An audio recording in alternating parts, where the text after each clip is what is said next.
Assalamualaikum warahmatullahi wabarakatuh. Waalaikumsalam. Baik, pada pertemuan kali ini, izinkan saya memperkenalkan diri terlebih dahulu. Jadi perkenalkan, saya Nadia Friska dari Universitas Islam Negeri Sumatera Utara. Saya prodi Pendidikan Matematika dan di sini saya bersama rekan saya yaitu Kak Nurul Amelia. Pada Kak Nurul dipersilakan memperkenalkan diri.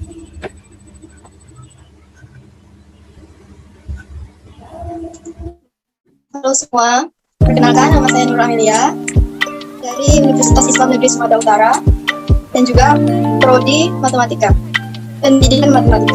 Di sini kami akan membahas satu materi yang sebelumnya belum pernah dibahas sama kalian, dan disinilah kami akan membahasnya. Tapi sebelumnya saya minta tolong sama satu orang untuk membacakan doa sebelum pembahasan kita dimulai. Ada yang berminat yang bersedia untuk membaca doa?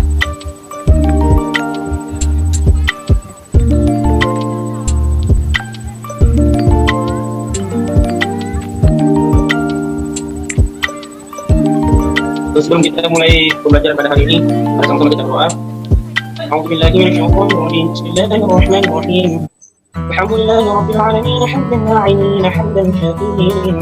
حمدا يوافي نعمه ويكافئ مزيدا يا ربنا لك الحمد كما ينبغي للجلال ولذكرك الكريم وعظيم سلطانك اللهم نسألك الغفر منك ونعوذ بك من حرمتك والنار اللهم إنا نعوذ بك من عذاب القبر ومن عذاب النار ومن فتنة المحيا والممات ومن شر فتنة المسيح الدجال ربنا ظلمنا أنفسنا وإن لم تغفر لنا وترحمنا لنكونن من الخاسرين ربنا آتنا في الدنيا حسنة وفي الآخرة حسنة وقنا عذاب النار سبحان ربك رب العزة عما يصفون وسلام على المرسلين والحمد لله رب العالمين.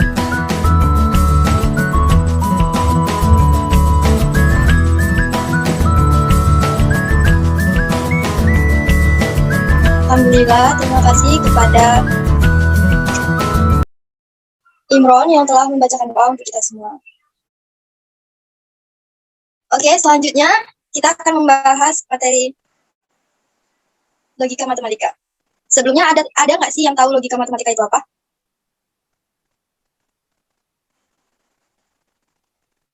Oke, kalau nggak ada, logika matematika itu ialah logika yang menggunakan bahasa. Matematika yaitu menggunakan lambang-lambang dan simbol-simbol. Kepada Ibu Nadia Priska, share PPT-nya. Iya, sebentar ya Bu.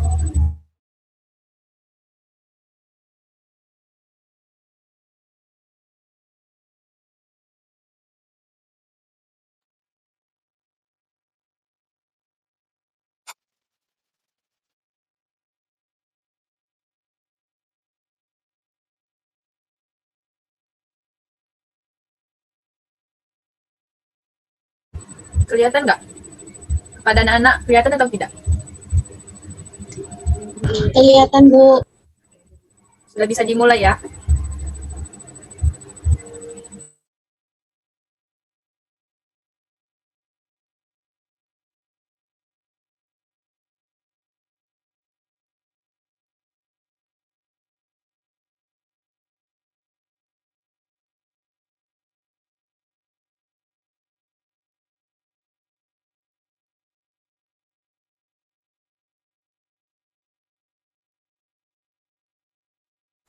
Bisa diperbesar nggak, Kak?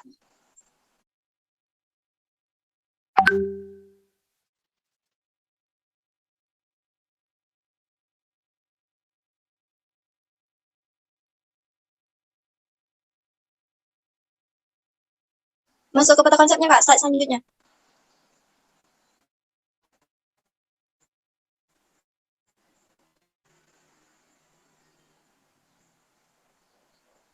Nah, seperti yang sudah saya jelaskan tadi, logika matematika ialah logika yang menggunakan bahasa matematika, yaitu menggunakan lambang-lambang dan simbol-simbol.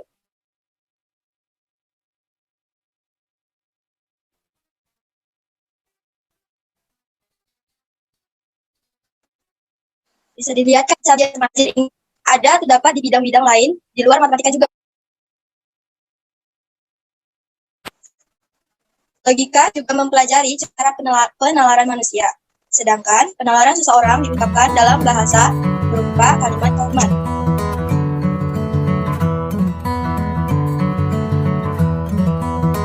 Logika matematika ini secara rinci kegiatannya mengajarkan atau menyajikan tentang negasi, operator logika, nilai keberadaan konjungsi, disjungsi, implikasi, dan biimplikasi. Kemudian juga ada converse, inverse, dan kontraposisi. Yang kelima itu ekuivalen. Dan yang terakhir ada kuantor universal dan kuantor eksistensial.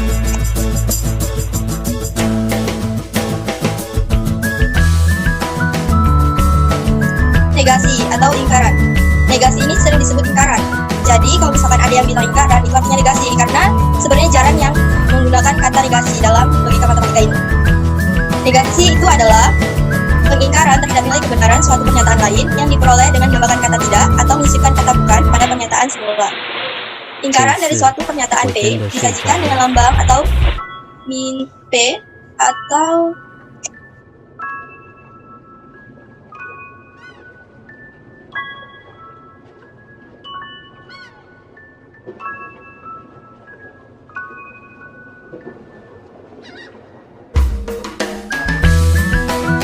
sering dibaca tidak titik. Ingkaran nilai salah.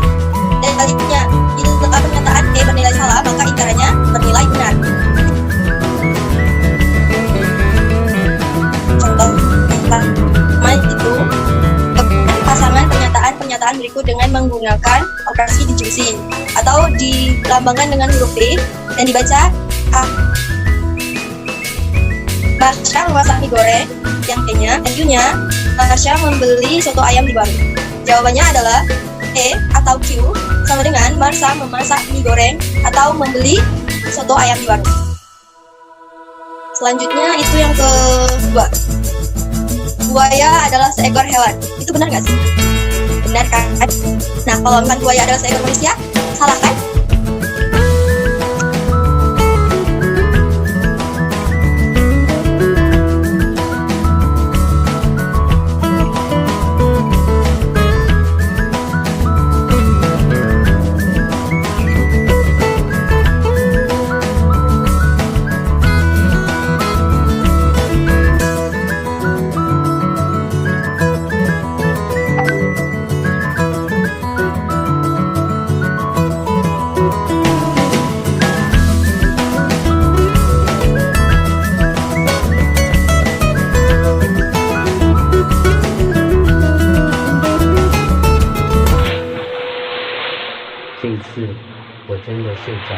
Ya, karena masalah kondisi jaringan, jadi Ibu Amel keluarkan, jadi Ibu ambil alih ya.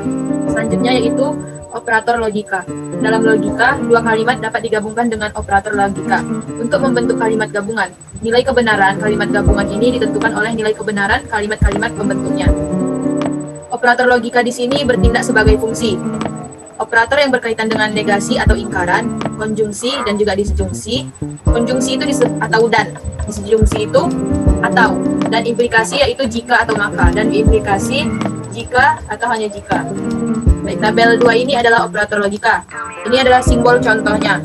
Fungsinya itu ini, not. Dan ini simbol yang kedua, fungsinya sebagai n, dan ini A, B, dan atau juga disebut dengan konjungsi AC. Dan ini adalah simbol dari disjungsi, yaitu or atau, dan dibaca A0 disjungsi A100.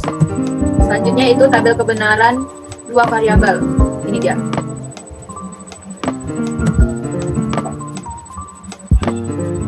Ini tabel A yaitu true, tabel B true. Terus yang ketiga itu disebut sebagai ingkaran atau negasi A. Negasi A-nya adalah false. Terus yang keempat itu N. N itu adalah konjungsi, jadi A konjungsi B. Dan yang terakhir adalah A disjungsi B. Ini bisa dibaca ya sendiri. Terus yang Selanjutnya adalah nilai kebenaran konjungsi, disjungsi, implikasi, dan diimplikasi. Yang pertama adalah konjungsi. Konjungsi adalah pernyataan majemuk yang menggunakan kata hubung dan disajikan dengan lambang, ini lambangnya. Ini adalah P konjungsi Q atau P dan Q. Catatannya yang perlu diingat, suatu konjungsi bernilai benar hanya bila kedua pernyataan tunggalnya bernilai benar. Selanjutnya yaitu disjungsi. Disjungsi adalah pernyataan majemuk yang menggunakan kata hubung atau. Kata hubung atau disajikan dengan lambang ini, seperti lambang huruf V. Ini dibaca P disjungsi Q, atau juga dibaca dengan P atau Q. Yang perlu diingat adalah, suatu disjungsi inklusif bernilai benar bila sekurang-kurangnya salah satu pernyataan tunggalnya benar. Suatu disjungsi eksklusif bernilai benar bila salah satu atau tidak kedua-duanya dari pernyataan tunggalnya benar. Yang selanjutnya adalah implikasi. Implikasi adalah pernyataan majemuk yang menggunakan kata hubung jika, maka, disajikan dengan lambang seperti ini. Ini adalah lambang dari implikasi. Pernyataan tunggal yang pertama disebut antecedent dan yang kedua disebut konsekuen. Ini P implikasi dari Q atau dibaca dengan P atau Q. Catatan yang perlu diingat, suatu implikasi bernilai benar bila antecedennya salah atau konsekuennya benar. Jadi suatu implikasi bernilai salah hanya apabila antecedent benar dan konsekuennya salah. Ya, karena Bu Amel sudah masuk, jadi selanjutnya akan dijelaskan oleh Bu Amel.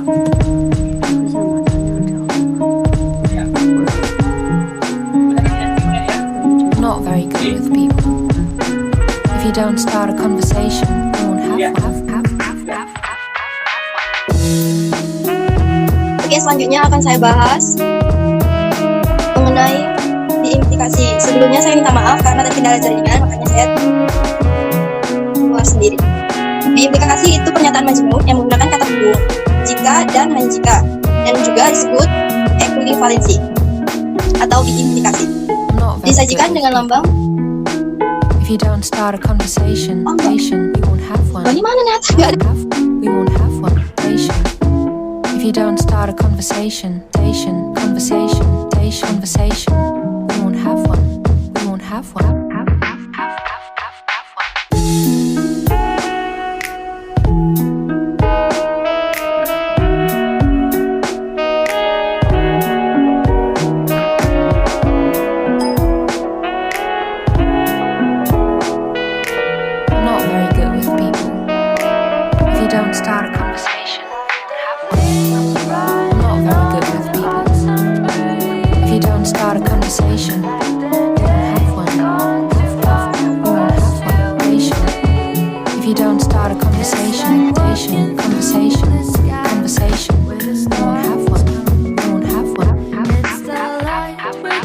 Maaf ya, lambang dari diimplikasi Lambangnya kayak gini. tidak tertera di.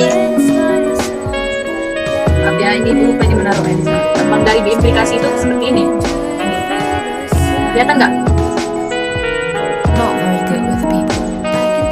If you don't start a conversation, should you feel a little scared? Know that I'm still right here. Lambangnya. Be a little bittersweet. It might even feel a bit so. Ya, lambang dari diimplikasi itu adalah tanda panah yang memiliki panah di Like the leaves riding on the autumn breeze.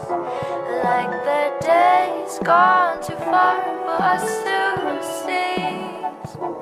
We move on and live it as it is. But once in a while, let the reminiscence brighten this melody. Leaves riding on the autumn breeze. ya. Like the days gone. Diimplikasi memiliki lambang seperti tanda panah yang di kedua sisinya mempunyai Riding on the autumn breeze.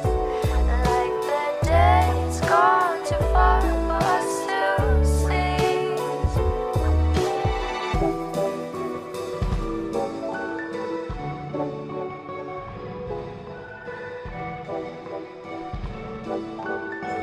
Karena jaringan Bu Amel nggak bagus ya, jadi Bu lanjutkan ya tentang diimplikasi. Diimplikasi itu yaitu pernyataan majemuk yang menggunakan kata hubung jika dan hanya jika, disebut ekuivalensi atau diimplikasi. Disajikan dengan lambang ini, lupa ini buat lambang itu kayak gini. Nih, ini lambang dari diimplikasi. P diimplikasi Q jika dan hanya jika Q. P jika dan hanya jika Q. Catatannya, suatu ekuivalensi bernilai benar bila kedua pernyataan tunggalnya mempunyai nilai kebenaran yang sama. Ini untuk premis 1 bernilai benar, premis keduanya bernilai benar, konjungsi P, konjungsi Q benar, disjungsi dari P, disjungsi Q bernilai juga benar, dan implikasi PQ benar, implikasinya yaitu benar juga. Ini juga selanjutnya bisa dibaca nanti ya. Nanti share filenya ke grup kalian, grup kelas. Ini kesimpulannya. Perhatikan nilai kebenaran yang tercetak tebal. Ini kan bernilai benar nih. Ini dia tanda-tanda yang bercetak tebal tadi. Konjungsi akan bernilai benar jika kedua premis benar. Disjungsi akan bernilai salah jika kedua premis salah. Dan implikasi akan bernilai salah jika premis sebelah kiri benar dan kanan salah. Implikasi akan bernilai benar jika premis kiri dan kanannya kembar. Contoh soalnya ini, perhatikan premis-premis berikut. Jika saya giat belajar, maka saya mendapat ranking. Jika saya meraih ranking, maka saya bisa mengikuti olimpiade. Saya giat belajar dan saya tidak bisa ikut olimpiade. Saya giat belajar atau saya tidak bisa ikut olimpiade. Saya giat belajar, maka saya bisa meraih ranking. Saya giat belajar dan saya boleh ikut olimpiade. Saya ikut olimpiade, maka saya giat belajar. Ini adalah premis satunya. P, Q, premis keduanya QR, maka hasilnya PR. Jadi jawabannya itu yaitu saya giat belajar dan tidak bisa ikut olimpiade. Yang terakhir yaitu dua slide lagi. Yang selanjutnya adalah converse, inverse, dan kontraposisi.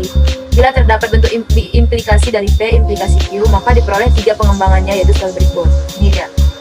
Implikasi dari PQ, inverse-nya negasi P, negasi Q, converse-nya ini kontraposisi. Negasi Q, negasi P. Kesimpulannya yang dapat diperoleh, inverse adalah negasi dari implikasi. Ini dia. Converse adalah kebalikan dari implikasi.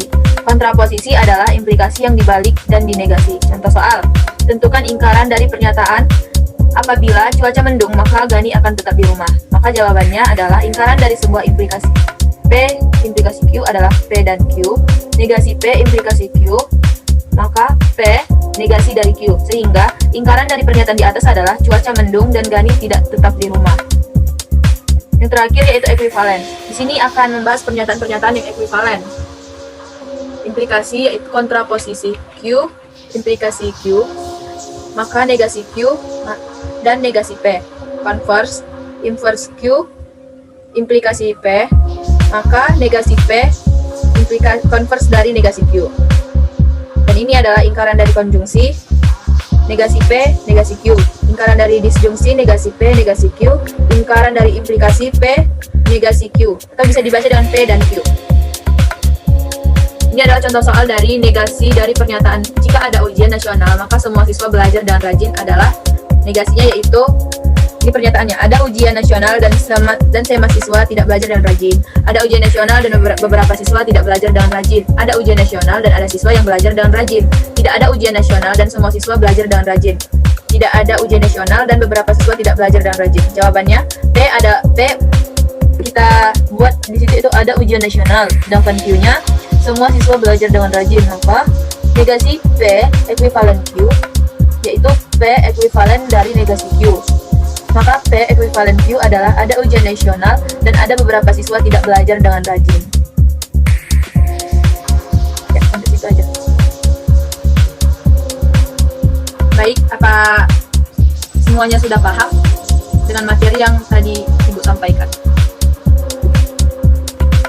Atau ada yang ingin bertanya? Atau semuanya udah paham? Paham, Bu. Udah paham nggak? Paham, Bu. Ya, kepada murid-murid Ibu, makasih ya udah mendengarkan dengan baik. Semoga bisa dipahami lagi ya materi kita selanjutnya. Ya, Bu. Ya udah kalau kayak gitu Ibu akhiri ya. Kalau misalnya ada pertanyaan nanti bisa ditanya lagi sama Ibu atau nggak sama Bu Amel. Makasih ya anak-anak Ibu semuanya. Ibu akhiri ya jamnya. Assalamualaikum warahmatullahi wabarakatuh. Waalaikumsalam warahmatullahi wabarakatuh. Terima kasih semuanya. Makasih ya.